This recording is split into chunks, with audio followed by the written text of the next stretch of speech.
que los efectos irreversibles eran del 1 al 10%. Actualmente se sabe, porque realmente tampoco hay estudios prospectivos, que más o menos es menos del 1%. Fíjense cómo 1 a 2.000 a 2.800 pacientes por año, una en 35.000 prescripciones, y les dieron metoclopramida a pacientes contra pacientes que no recibían el medicamento, y fíjense cómo no hubo una diferencia realmente estadística, 29% contra 17.6%, porque muchas veces es comparado contra placebo estos efectos adversos. Y la dosis que se les dio fue por un tiempo de 753 días más 951 días. Entonces hay que tener mucho cuidado con esa restricción de las 12 semanas. La metoclopramida, hablando de los antidopaminérgicos, es el único medicamento que ocasiona reacciones extrapiramidales. Nosotros, para saber si un paciente va a desarrollar o no una reacción extrapiramidal, también existe una afinidad que se llama afinidad por los receptores dopaminérgicos. Existe una afinidad alta, media o baja. Fíjense cómo la clevoprida tiene una afinidad media, y los efectos adversos se ven hasta un 4% de irreversibilidad. La metoclopramida tiene una afinidad media-baja en 1%, y la levosulpirida también en menos del 1%. Entonces, es importante que sepan esto, porque de repente, no sé, hay algunas combinaciones que tienen antidopaminérgicos y no sé si meticona o no conocemos el mecanismo de acción del procinético, y el paciente llega a las 3 semanas con movimientos de extrapiramidalismo. Entonces hay que tomar en cuenta que también existen estos efectos adversos. La domperidona es un antagonista dopaminérgico también, pero hay que recordar que como tiene un peso molecular alto y tiene baja liposolubilidad, no atraviesa la barrera hematoencefálica, solamente actúa a nivel del cuarto ventrículo, y por eso el paciente también se le quita la náusea. Y lo que sí es muy importante, que no lo tomamos mucho en cuenta, es que su biodisponibilidad disminuye si nosotros alcalinizamos el ácido estomacal. Si nosotros damos algún antiácido, el medicamento no se va a absorber completamente, eso también disminuye su vida media. Y es importante también saber que como tiene depuración renal, aumenta la vida media en pacientes con creatinina arriba de 6. Los efectos adversos ya habíamos comentado que es el más preocupante, es el alargamiento del QT. Entonces, ¿qué es lo que tenemos que nosotros hacer cuando iniciamos este tipo de medicamentos? Hay que tomar un electrocardiograma basal, y también se recomienda que hay que tomar niveles de potasio, de creatinina y de magnesio, porque esto también puede aumentar el riesgo de aumento del QT. Entonces, en pacientes que tienen hipocalemia no podemos iniciar este medicamento. Dentro de los otros efectos adversos está también la hiperprolactinemia. Entonces, el paciente, si les comenta ese efecto adverso, pues es secundaria a este efecto de aumento de producción de prolactina. Y dentro de los agonistas de 5-HT, siempre se nos olvida en la cinitaprida que también tiene un efecto antidopaminérgico, y muchas veces lo dejamos meses y el paciente dice, es que tengo temblor, y nosotros decimos, pues no va a ser por el medicamento porque es un agonista 5-HT4, pero si se fijan también tiene antagonista dopaminérgico, y por lo tanto también este medicamento quita la náusea. En el caso de la cisaprida hay que tomar en cuenta que es el que más tiene afinidad con este gen que se llama HERG, se pueden acordar como que es el gen del heteragogo, y ese actúa a nivel de los canales de potasio. Entonces, ¿qué es lo que pasa con este tipo de medicamentos? Lo que hacen es bloquear este tipo de receptor, el agogó, e inhiben fosfatidilositol. Eso lo que hace es aumentar el flujo de potasio, aumenta el potencial de acción cardiovascular, prolonga el QT, y bueno, el paciente puede manifestar fibrilación ventricular. Hay reportes de muerte cardíaca súbita y también de torsade de Points. Entonces, ¿qué es lo que nos dicen las guías? Hay que tener en cuenta los medicamentos que tienen alta afinidad con este receptor. Entre ellos está la clevoprida, la domperidona. Entonces, en estos pacientes hay que tomar electro.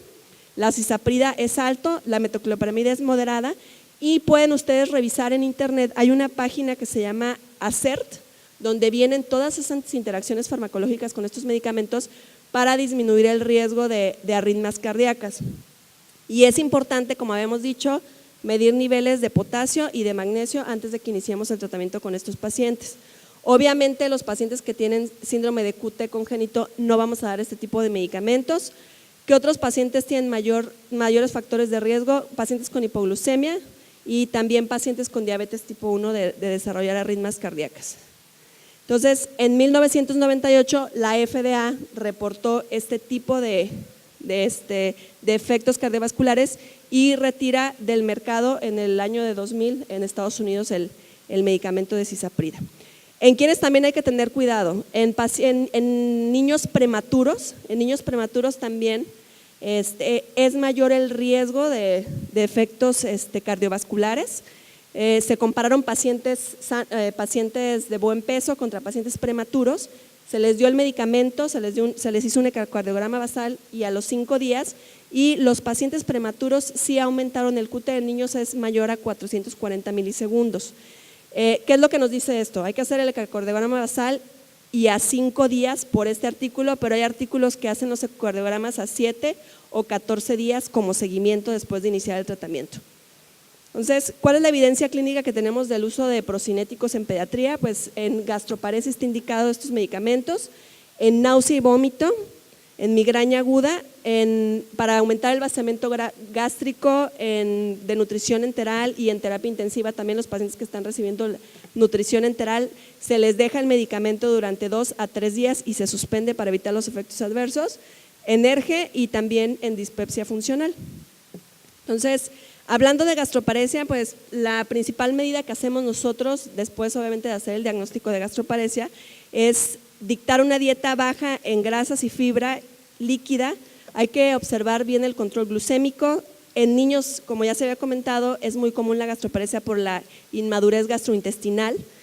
Hay que descartar que no sea alergia a la proteína de la leche, y de las principales causas de gastroparesia son virales. Esas son las que mejor tienen pronóstico porque son transitorias.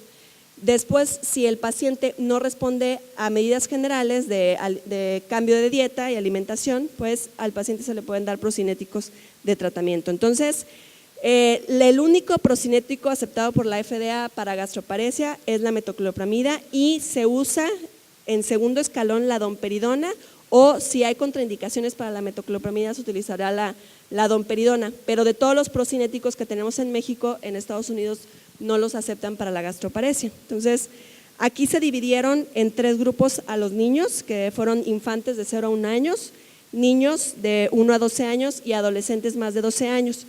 Y la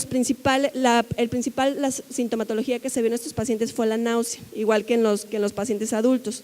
La dosis que utilizaron aquí de metoclopramida es la que les comento, de 0.1. A 33 pacientes como segunda línea que no respondieron se les dio domperidona. Se utilizó tegacerot también en 20 pacientes, y la eritromicina sí se utilizó inicialmente. Hay que tener en cuenta que la eritromicina tiene tolerancia porque los receptores de motilina a los 10 días, de 10 a 14 días, se saturan, entonces no podemos dejar el medicamento más de 10 a 14 días. ¿Y qué fue lo que se observó? Hubo resolución de los síntomas en el 80% en los pacientes con la metoclopramida, 26% con domperidona, 22% con tegacerot y 49% con eritromicina. Los efectos adversos fue para la metoclopramida cambios del comportamiento, dolor abdominal en pacientes con domperidona y diarrea en pacientes con tegacerot porque es un agonista serotoninérgico. Y para la eritromicina también hubo cambios en el comportamiento, es uno también de los efectos adversos comunes de la eritromicina.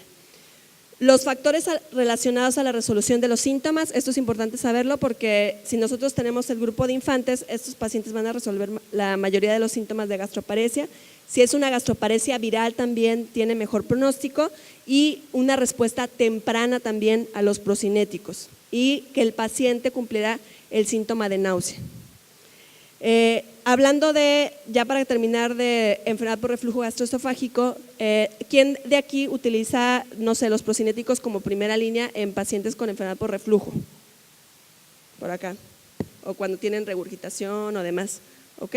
Entonces, bueno, las guías americanas y europeas de pediatría nos dicen que no utilicemos este tratamiento único para reflujo. Y bueno, ellos obviamente descartan la cisaprida porque no hay evidencia a favor de la enfermedad por reflujo con cisaprida. Y también nos muestran una tablita aquí de todos los medicamentos que podemos utilizar para el reflujo. Acuérdense que bueno, la piedra angular son los inhibidores de la bomba de protones, pero también ellos comentan que es válido utilizar otro tipo de medicamentos como alginatos, por ejemplo, o procinéticos, y los procinéticos que aceptan ellos aquí es la metoclopramida y la domperidona. Lo ponen a dosis de 0.4 a 0.9 miligramos por kilo. Estas guías son del año pasado, del 2018. Entonces, en conclusión, los efectos adversos ocurren un 10 al 25% de los casos, la mayoría son leves y autolimitados. Hay que tenerlos en cuenta para poder decirle al paciente que se retire el medicamento y se va a autolimitar. Acuérdense que la disinesia tardía es en el 1%, es menor de lo que creemos, y sobre todo disminuyó por ese warning que nos refirió la FDA de esos 3 meses. ¿Cuáles son las recomendaciones? No hay que utilizar la metoclopramida más de 3 meses, hay que dar la dosis mínima efectiva 0.1 y evitar en pacientes de alto riesgo dar estos medicamentos como falla renal crónica. Los pacientes que están con uso de neurolépticos también aumenta los riesgos. Ahorita no vayan a tomar metoclopramida si toman alcohol porque también va a aumentar la somnolencia. Antecedentes de trastornos del movimiento, obviamente no lo vamos a dar a un paciente que tiene Parkinson, y explicarle a los pacientes los posibles riesgos y mantenerse en contacto con ellos. Hay que decirles de ese efecto adverso porque si no el paciente va a odiar el medicamento y nos va a odiar más a nosotros. No usar combinaciones con el mismo mecanismo de acción, no es válido, no nos sirve de nada, solamente vamos a aumentar los efectos adversos. Muchas gracias.